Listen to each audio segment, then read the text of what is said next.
everyone. Welcome back to my July wrap-up. Hopefully you could hear me okay. Also, I'm sorry about the color quality from the last episode. I don't know what happened when I exported the file, but it got a little weird. So hopefully this looks okay and I've fixed it. But yeah, so welcome. My name is Mel. I am the owner and dyer for Big Little Yarn Co. And welcome to the Cozy Cardigans podcast. If you're new here, I live in Hyogo, Japan with my husband and my 1-year-old son. And I usually, I'm trying to pop in once a month just to talk about what I've been up to. So, as you can see, I'm not wearing any knits. It's so hot. It's just way too hot to wear, even like summer knitwear. I walk and I take the train to and from the studio. I'm at the studio right now. Oh, sorry, there's like hairs flying around. I'm right in front of the AC. So, yeah, so I walk and it is just way too hot and humid. It's like 70%, 80% humidity most of the time. So, not the biz. So I am just wearing a regular shirt because no wearing knits right now, but I am knitting. So no FOs. I have been really good with not signing up for test knits. I decided I'm not going to sign up for test knits for the rest of the year. Like, that's the goal. Like, there's still stuff I want to sign up for and I get the urge sometimes, but I think just having a slower turnout, like just being mindful of my planning and like my, I don't know, not being so stressed about these deadlines that I don't need to give myself will be good for me. So yeah, no FOs because I haven't signed up for test knits and I'm not like, pushing myself to finish something. So let me move on to my whips. So I have 3 whips that I'm kind of switching back and forth on. My main one is this one. This is the Flores Pullover by Shimizu. It's on these. I'm like at the last bit of the increases before I split for sleeves, so it's very bunched up. But it's in 2x1 broken rib. And I'm currently using, I don't have the ball band with it, but this is the Knitting for Olive Cotton Merino in the colorway something elephant. I don't remember, velvet elephant? I don't know. I'll have the info here, but it's this really lovely purpley lavender colorway. I've been working on this one mostly. Anything, just been knitting it to pattern. Oh, I did have this weird moment of, this is like my second time doing these increases, because the first time I knit this, I finished the increases, or I thought I finished the increases, and then I counted all the stitches, and for some reason I was like 20 stitches off. So I had to rip back and start them over again, and I don't know why I was 20 stitches off. Like, I think I just like wasn't paying attention and I just didn't increase for some of the section. I don't know. I had no idea, because this was kind of, I usually have a project with me in the house, like when I'm hanging out with Evie. Like, if he's just playing by himself, I let him just do his own thing and then I do my own thing, like we just hang out. And so this was kind of the project I was knitting during those times, and usually I needed to be mindless because I sometimes obviously have to like just stop knitting and like take care of him, or like he asks for something, so it has to be easily like put downable. And I thought this was easily put downable, but I guess it wasn't, because I was missing 20 stitches. So yeah, so now it's good. The stitch count is correct. So I think I just need like one more round of increases to go, and then I think I split for sleeves, or I knit a bit more and then I split for sleeves. But yeah, so this is going well. I really like how the fabric feels, like the cotton merino feels really nice, especially because it's been really hot. It's like borderline too warm in my hands, just because yeah, it's so hot. But I think the cotton really helps with hand sweatiness. So this has been a good project. She has two options. She has 3/4 sleeve option and a short sleeve option. I'm gonna be doing the short sleeve option, and yeah, I'm really excited. I think it'll look really cute. So that has been my main kind of knit. Like when Evie goes to sleep for the night, I usually knit on this, and this is in my, again, Tiny Human Knits Project Bumblebee project bag. So there's that. My second whip that I'm kind of knitting on every now and then is my What the Fade shawl. It's in the middle of a row. I'm so sorry, but maybe you could kind of see it better actually since it's in the middle. I just finished the second fade, so this is the first fade. I'm currently on the second fade, I believe.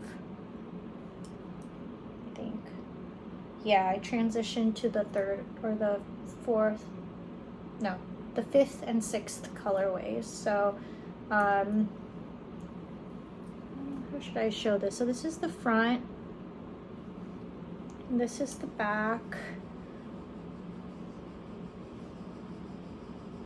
So I forgot to bring, I had to bring like all this stuff with me to the studio, so I forgot to bring all the individual skeins for this, just because there's six colorways. So these are the current ones that I'm knitting with. So this is just a random sample colorway that I made a while back for when I was testing colorways. It's just this, you know, like a velvety red colorway, I guess, like maroon. And then this is Wisteria. This is from my Sakura collection from 2022.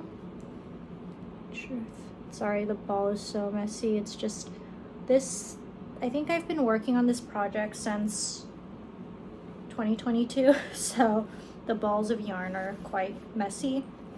Let me see if I could talk about the colors just by showing you. So this this lighter purple here in the main colorway in the front is another sample skein, and then it blends into, you can't really see it, but this little speckly purple bit here that it blends into is graphic Dyeworks.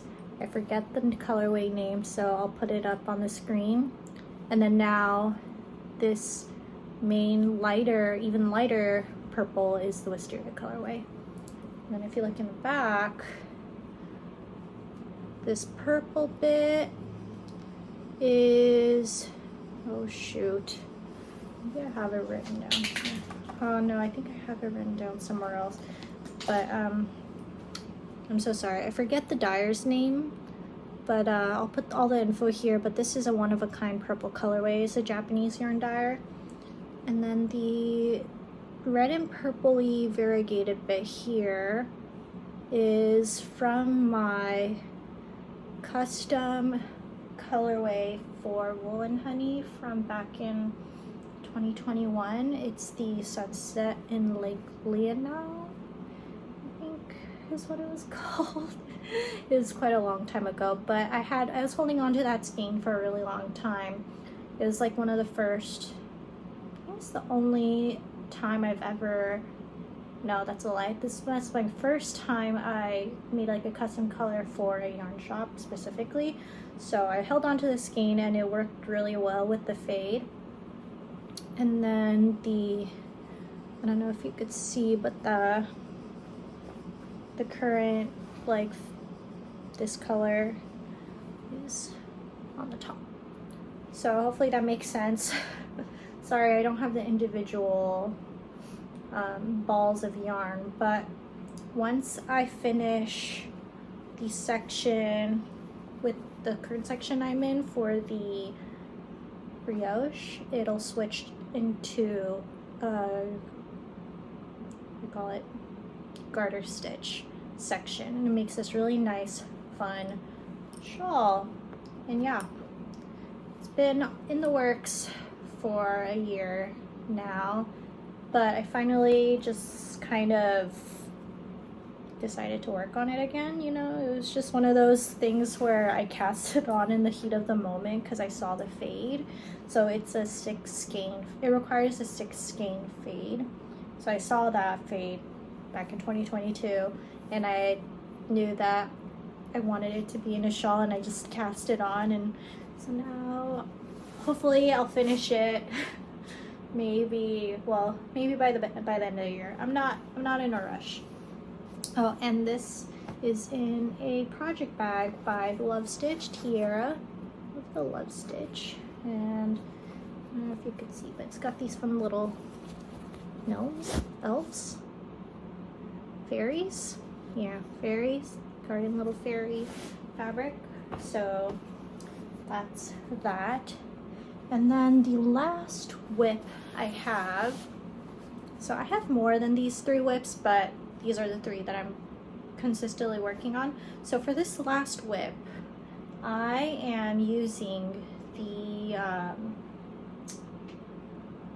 July Ghibli colorway for the season 2. So if you have purchased the July colorway or any of the colorways for the current Ghibli season and you don't want to be spoiled by it, this is it. So I'll put a timestamp here to show like when I stop talking about this colorway, so you don't have to see it if you don't want to.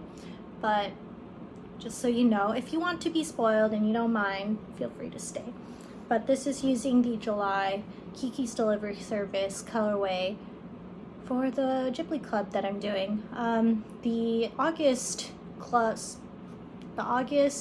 sock set for the Ghibli Club will be on sale soon, so feel free to purchase that. But the July sets are now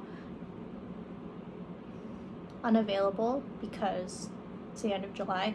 But next year I'll be doing like a season 2 Ghibli pre-order, so once this club is done. So don't worry if you see this and you want it, it'll be available next year, sometime next year.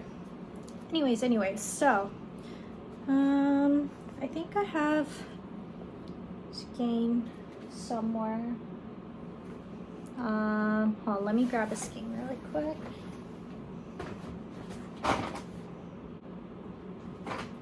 Okay, so this is the July sock set for Kiki's Delivery Service. The main skein is called the Baker's Assistant. I'll also put the inspo palette here, but this is the Baker's Assistant.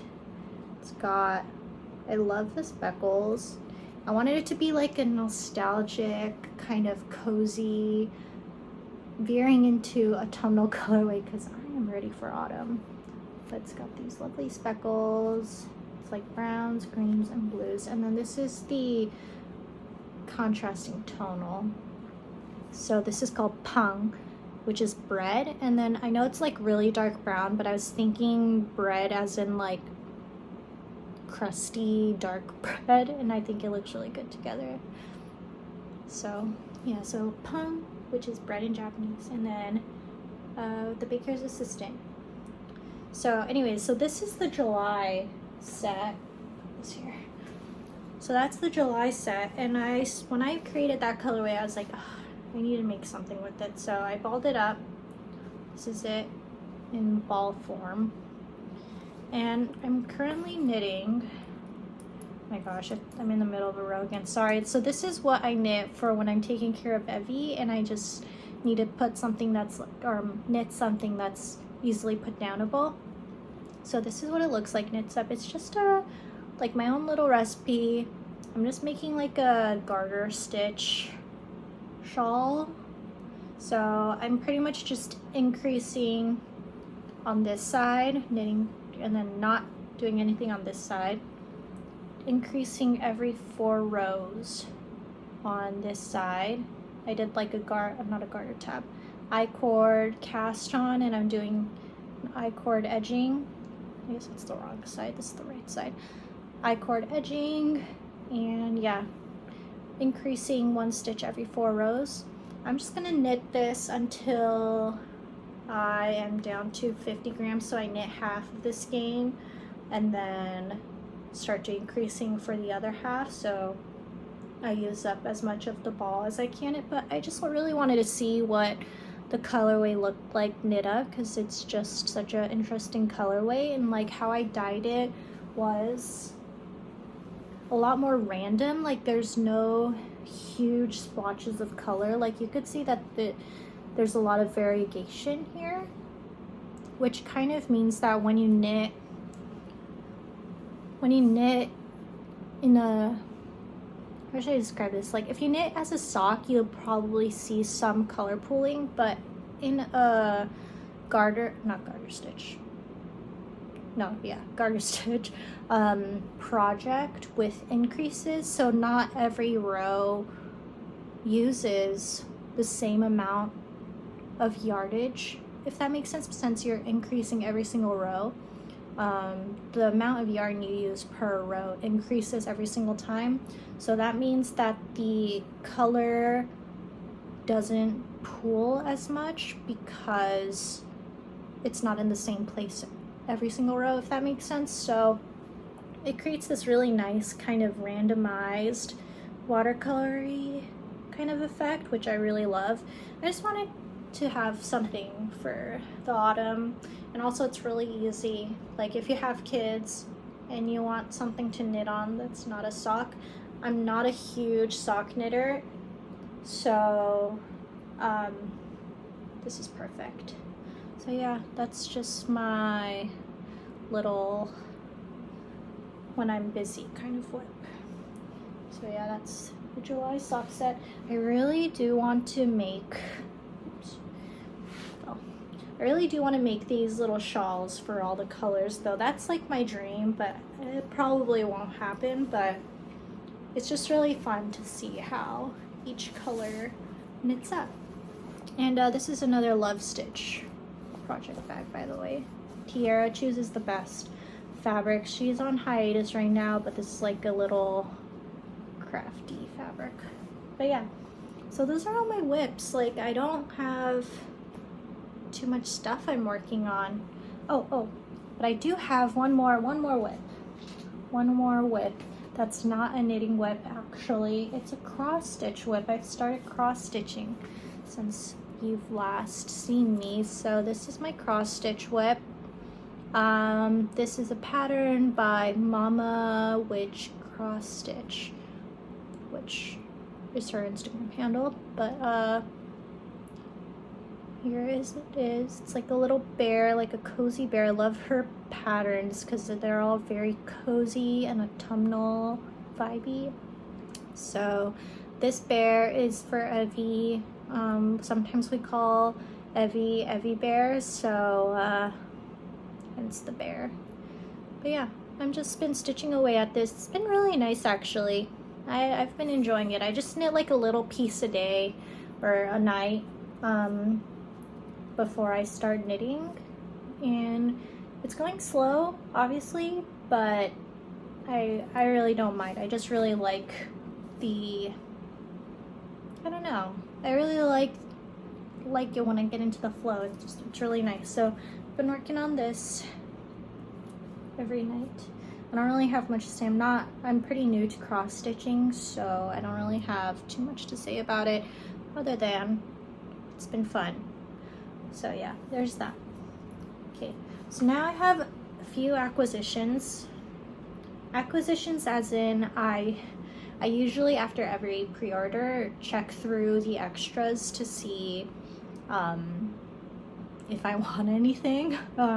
So I was checking through the extras from my last Ghibli pre-order, and I found myself a lovely fade, which is kind of why I've been knitting on the the fade shawl, because I'm like, okay, well, I really love that pattern. Like, it's been really fun. So I do kind of want to make another one of it, but I'm like, before I cast on another fade shawl pattern, I should finish one, you know, because self-control and everything, right? So this is what I grabbed from the extras. So let me see if I could make the fade. I don't remember what order I put them in. Give me a sec. It was like, is it like this? I feel like, okay, I'm not sure how to hold it, but this is, I think, the fade that I made. Ugh, sorry, it's a bit of a mess. I don't know if you could see that very well, but let me just go through the colors really quick.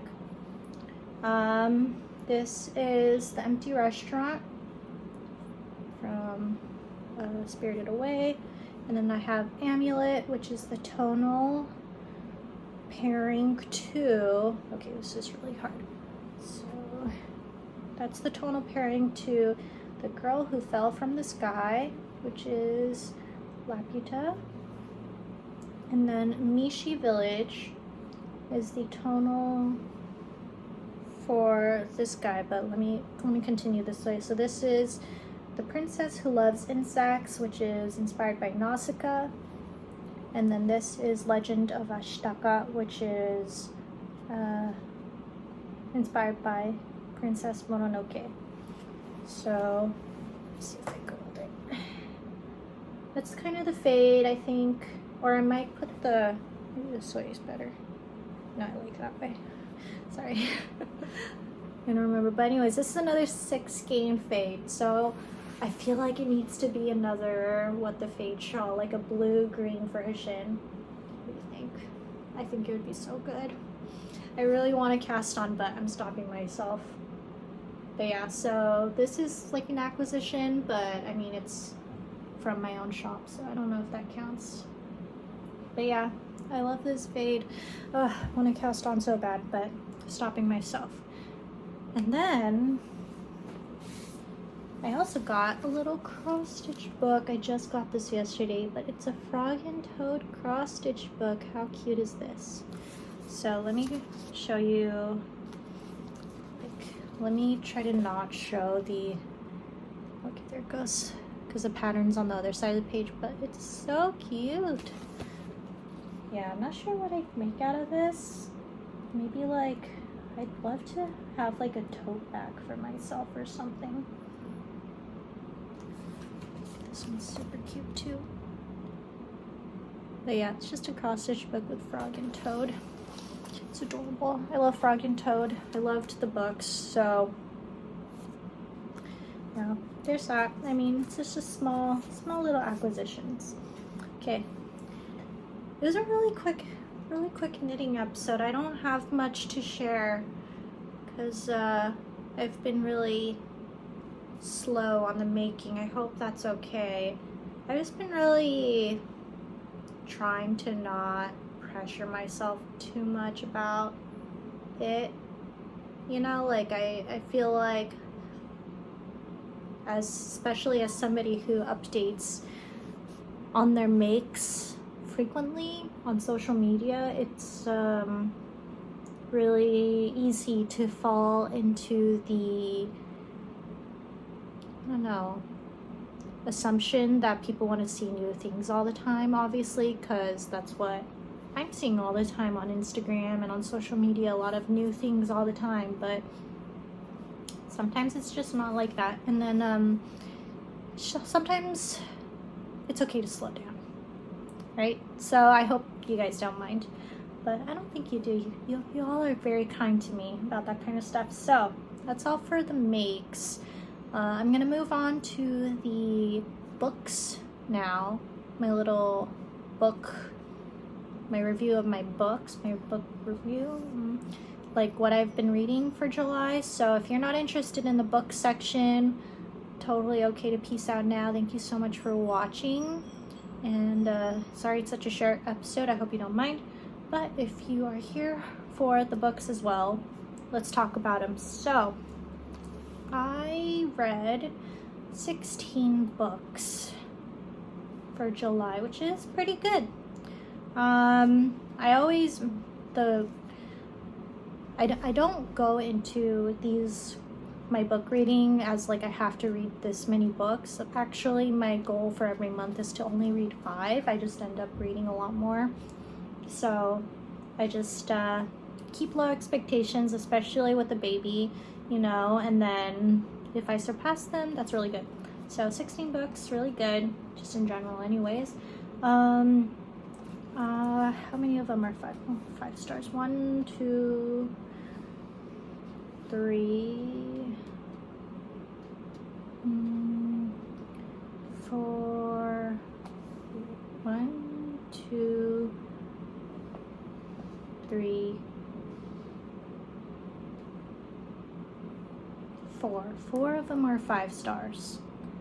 And then the rest, I think the rest were like 4 stars. There was like 1 3.5 star, 1 3 star. So it was, there's only 2 3 stars, and then there's 4 5 stars. So how many is 2 plus 4 6. I read 16 books, so 10 of them were 4 stars. So I don't know, maybe I'm like not I'm not very critical of my rating, but anyways, how should I do this? Because last time I just did 5 stars. How about, you know, yeah, I'll just do the 5 stars again because it's a bit much, and then let me look through my 4 stars and tell you if they were like of note. How about let's do that? So my 4 5 stars were 1, The Book That Wouldn't Burn by Mark Lawrence. Oh my gosh, I love this book. I love books about books, and also books where, this is really specific, this is just for me, but I love books with stories where the inside of a building or a room or a house is larger than what it looks on the outside.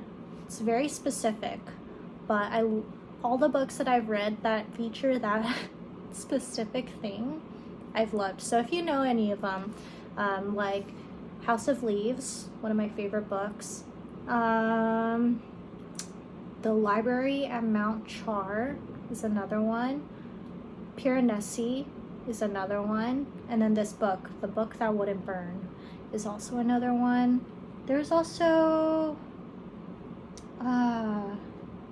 there's like another library one, I don't remember, man, but there's a lot of books like that, and for some reason it's always good for me. So anyways, The Book That Wouldn't Burn by Mark Lawrence features one character who is stuck in a library that's absolutely gigantic. It's like its own world, but he's stuck in there with his siblings. You don't know why they're stuck in there, what their purpose is.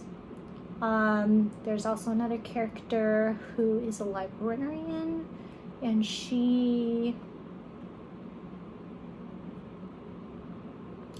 this is so hard because it's like from a while ago, but she's a librarian.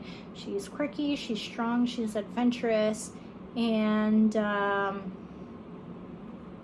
there is adventure, there is fantasy, there is like there's monsters, there's a library. It's a really fun read. I highly recommend it. Yeah, I gave it 5 stars.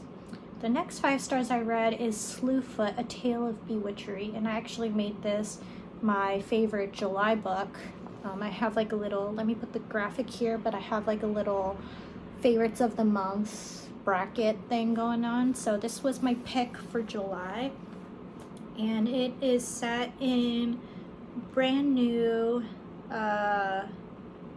America, the colonies, And this woman, her husband tragically suddenly dies, and she is a strong, kind of feisty woman who obviously gets on the wrong side of the men in her village, because if you are a widow and if you are feisty and headstrong, you are obviously a witch. But there are also some magical elements to this story, and I really liked the characters in here. I forget her name, but I really like the main character lady. She's super fun to follow, and then also the whole story and the whole theme of this novel was just really good. I really enjoyed it. So there was that. Next 5-star read is 7 Moons of Mali Almeida. This was the Booker Prize for last year. So it's written by Shihan Karunatilaka, and it is based in Sri Lanka, and it is about this photographer who is a war photographer, I guess, kind of in a way, journalist photographer.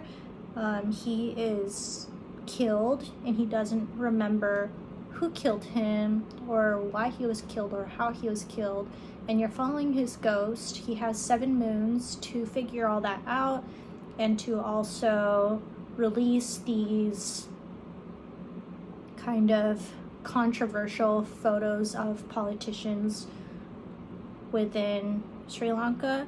And I had no idea about Sri Lankan history during this time. I think it's the 80s to the 90s. I have no idea. I had zero clue about Sri Lankan history and like the political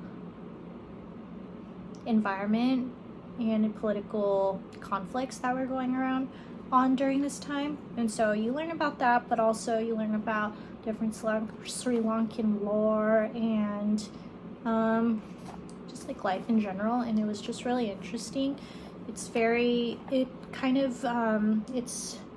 written in the second person, which is also interesting. So it says you instead of him. It says like you fly through the wind or something like that. So I really like that kind of stuff as well. So that was a 5-star. The next 5-star was the last book I read, Remarkably Bright Creatures by Shelby Van Pelt. And this book was just like a feel-good, nice story. Like the if you've read like The Man Called Uva, that kind of feel-good, human beings can be good kind of stories, like feel-good kind of story, that's what this is. But you are following the point of view of this lady who she's a recent widow. Her husband died a couple years ago, so I mean, I guess not too recent, but pretty recent when it comes to, your husband dying.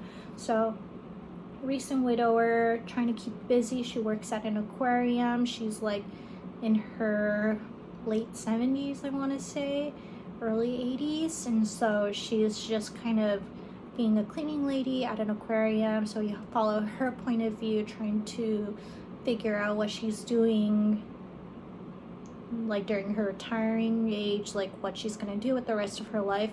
And then you also follow a giant octopus's point of view and what he thinks about humans, and like I don't want to give too much away, but you follow his point of view. And then he and the grandma actually become friends, so that's cute. And then I call her a grandma, but she's just old. Sorry, in Japanese you call older women, like granny aged women, grandma, bachan. So that's all I mean. Anyways, so they have like a friendship, and then you also follow a guy who's kind of he thinks he's like a good for nothing kind of guy. He is always switching jobs, getting fired from jobs. He decides that he wants to, and he's never met his dad. His mom left him because she is a drug addict, and so he is not really close to her at all. He is under the impression that his father is this rich kind of real estate Mongol kind of guy, and so he goes off to find him and to extort him for money. So you follow these three characters and how they come together, and it was just really interesting, fun, feel good, sad moments, but still like warms your heart kind of story. So that was my last 5 stars. And then, well, okay, those are all the 5 stars. The other 4 stars that were of note, let me see. Oh, I did read The Love Hypothesis, which I gave 4 stars to. Somebody in the comments last episode mentioned it.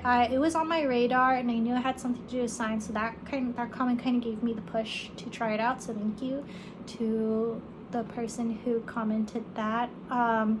So it's like a romance where these 2 researchers who are a PhD candidate in Stanford, who's a researcher, and then a PhD, I don't know if he's a professor, but he is, I don't think he's a professor, I think he just is a researcher there at Stanford. They have a fake dating thing going on and obviously fall in love. So that was fun, because with my bio background, it was pretty interesting. Gave it a 4 stars, not as, because I always kind of rank it based upon Book Lovers, which is like my all-time favorite romance novel, I think, because I've read it multiple times at this point. That's like my 5 star, and then it kind of like, you know, how does it relate to it? I don't love it as much as Book Lovers, but it was still pretty solid for romance, and I still had lots of fun with it. So that's like a 4 star that is of note. Let's see, another 4 star of note. I started, there's this one, not a romance, fantasy there's some romance in it, but it's mostly a fantasy called Threads That Bind, and it is in a world where it's kind of like Percy Jackson, but for like adults, I guess, because it's like these, if you are a descendant of a Greek god, you kind of have certain powers based on who you're descended from. And so, but also like X-Men, where those certain people are marginalized in society. So, and then also it has a bit of like urban fantasy kind of vibe to it, because they're marginalized, they're in like the bad part of town. These buildings are stacked together, this urban landscape kind of deal. And it was just a really interesting world, and I really liked the characters. I gave it 4 stars just because it got a little slow towards the middle-ish area. I listen to these mostly on audiobook, and so I know that they're getting boring when my mind kind of just starts drifting away from the story. So that happens. I kind of had to dock it a little bit, because usually if it's very riveting, I'm very much I'm very much listening to whatever audiobook it is. But I kind of ended up drifting a little bit for this one, but it was still pretty solid. I really like the world and the characters, and the plot was really good. I'll probably continue it. I think it's gonna be a series, so yeah, I'm gonna continue that. That's also one of note. Okay, and then one last one of note. Chlorine by Jade Song is like a weird horror book, kind of. It's very weird. It's about a girl a Chinese American girl who is obsessed with swimming, and she's part of the swim team at her school. She just wants to win, and she's obsessed with swimming and obsessed with the fact that she is not a mermaid, or she is a mermaid, sorry. She is obsessed with the fact that she is a mermaid, but she's a human. It sounds really weird, but she's obsessed with mermaids, obsessed with swimming, obsessed with the swim team, obsessed with being perfect, and that kind of is her downfall. Things get weird and horrific towards the end. It's kind of like a slow burn horror. It's like those books where you don't notice it's a horror novel unless you read the blurb or like read the genre, look at the genre, and then go in knowing it's a horror kind of deal, and then the end you're like, oh yeah, it's a horror novel. So if you're into slow burn kind of things, this is totally it for you. I really liked it because as a Asian American myself with immigrant parents, I kind of understand like the pressure that she describes of being good enough, like in your academics or like in your sports. Like for me, it was academics. I'm not a sports person, but like the way she describes these things and like how your parents don't really understand these like American things that you are encountering that they've never encountered is also something that resonated with me. The only reason why I didn't give it 5 stars was because it was too much of a slow burn for me. Like when I read horror, I think I went into it thinking it was gonna be more horror than it was like literary fiction. Like in the beginning it's a bit more literary fiction, like this girl is having trouble in her high school kind of deal. Like you don't really get that it's horror until later on, and if you go into this book knowing that, I think it would be a lot better. But for me, I just kind of got bored of it in the middle, and just wanted it to end, and so I kind of docked it a couple of points based on that. But it was still really good. Highly recommend it. But yeah, that's it. That's my books.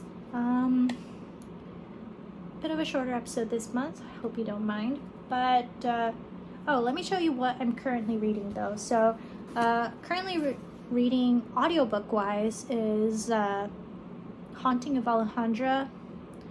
I'm like 30% of the way in. I think it's gonna be a 3 to 4 stars depending on how it ends. I'm thinking more of a 3, but I'm gonna finish it just to see how it ends. It's okay. I'm not super into it. I'm kind of glossing over things in my head while I'm listening to it, but it's good. It's a solid. It's about a woman named Alejandra. She's overwhelmed with motherhood. She is having these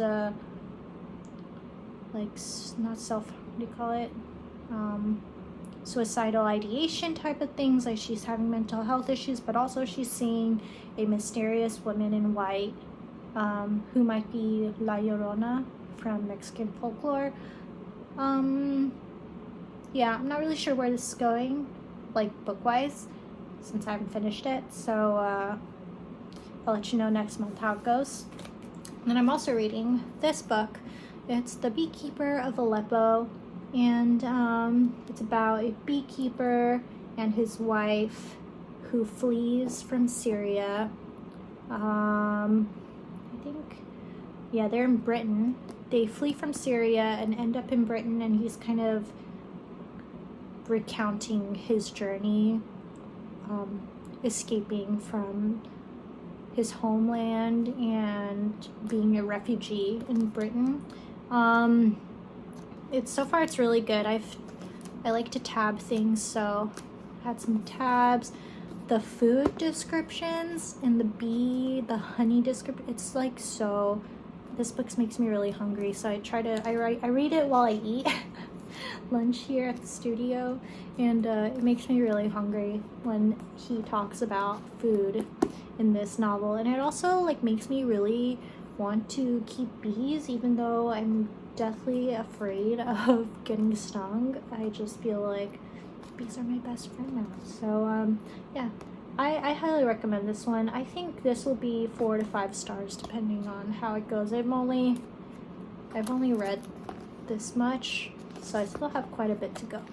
So, but yeah, those are my current reads in case you were wondering. But yeah, thank you so much for hanging out with me. I hope that this was fun. Even though it's not much, you know, it's okay. It's slow making. So sorry, I don't remember where I was going with this.